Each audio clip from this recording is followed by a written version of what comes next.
So tonight, if you know what the St. Peter's Cross is, if you don't, I'm not really in the mood to argue with you. If you don't know what that means, what that is, that just means you don't actually know the Bible. This is art that I make, and I like it because it is ugly and also offensive, and I like it because it is a reflection of me. And yes, I was very critical of a straight white male who was a convicted pedophile. And I don't believe I have anything to fucking apologize for. I think pedophiles in this country are not treated as harshly as they should be. And also like a couple people unfollowed me. One person who unfollowed me, wrote me and it was like, it's like you need to be more forgiving even of yourself. Okay, well, what if, for absolutely no reason at all, that I'm willing to sacrifice my privilege, comfort, and forgiveness if it means that things are actually going to change? If that's a sacrifice I'm willing to do, and if I'm not willing to learn from my mistakes, and they literally lead to my demise, that's a me problem. And there's my toxic trait, because it's like like in my past, I got a bad assault charge at 14. And one of my biggest regrets is I felt that I should have been incarcerated longer. I should have been a part of more like rehabilitation programs. I should have been in a GED program. And looking back, when I finally could look myself in the mirror, I could admit that I should have been in juvenile detention. I was only there for one night. And that's when you're willing to sacrifice your comfort for a greater good, is like, it should have been harder for me then. It shouldn't have been easy. If it's easy, it's bullshit.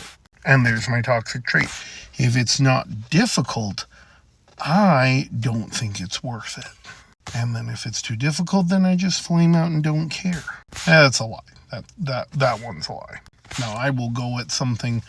I don't search, I find. You're not looking, you're not lost, you're going to find a solution. In the meantime, where, success is not linear, there can be different drafts of a plan. By getting to the point to be able to make art like this and post it and be proud of it. This was the first draft. It looked douchey to me.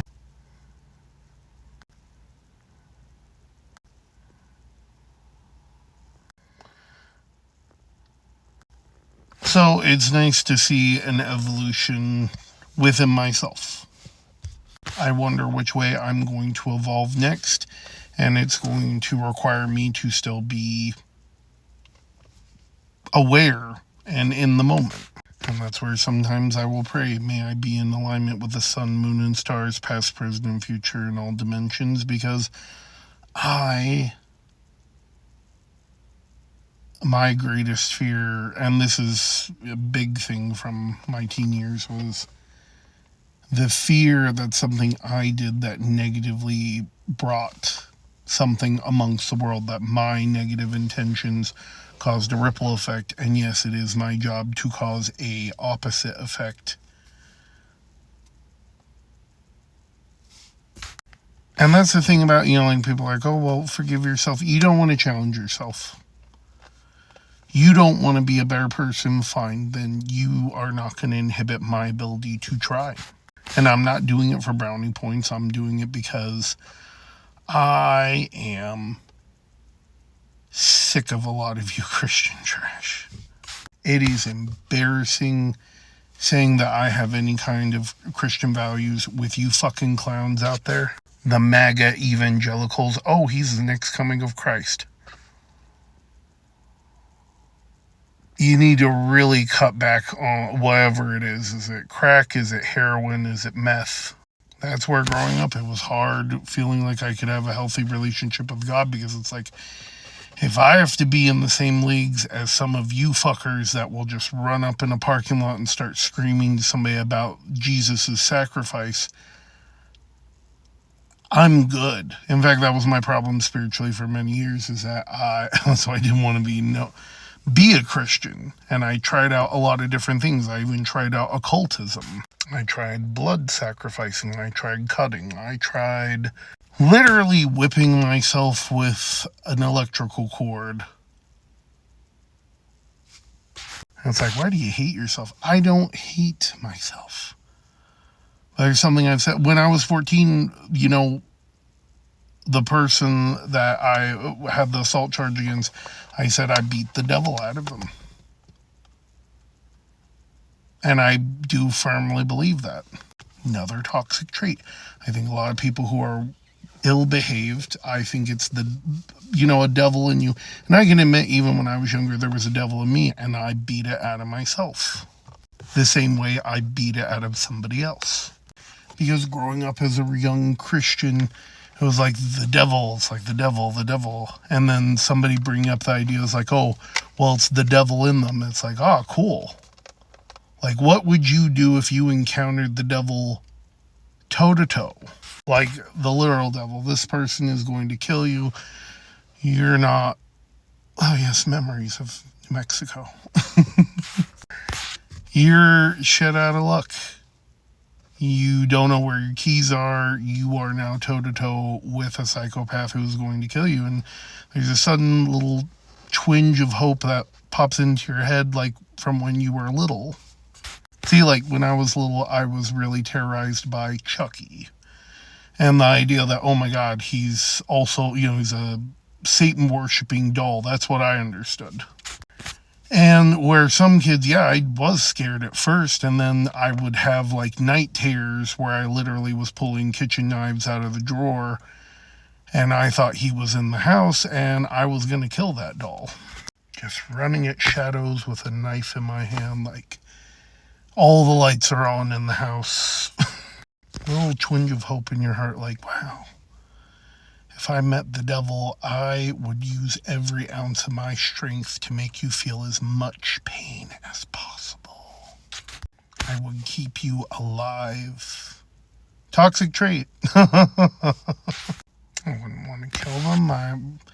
You know, as I got older, I'm like, you don't want to kill people. You want to keep them alive long enough to be prosecuted. And as I've gotten older, I've become less triggered by the silence and the darkness. It's not because I'm trying to act like I'm better than anyone. It's because I'm trying to catch the devil. And I love knocking his teeth out every single time. Have you ever... I guess a lot of people haven't had that experience. It's like seeing like somebody who's actually trying to kill you completely go the opposite direction and then begin to be sorry. Then all I have to say to that is that you weren't sorry when you started. The devil is a coward. The devil is a pedophile. The devil is a thief, a liar, the feckless, disingenuous individual. He hates for he was always lacking.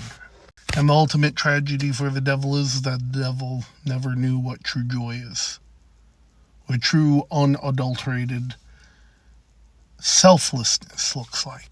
Selfless means sacrificing your comfort, your joy, your everything for a greater good for no reason at all. Nobody asked anybody to do this. I'm wide enough that I guess I would never have to actually think or care about this. And it's for that reason that I choose to go the opposite direction. And that is my prerogative.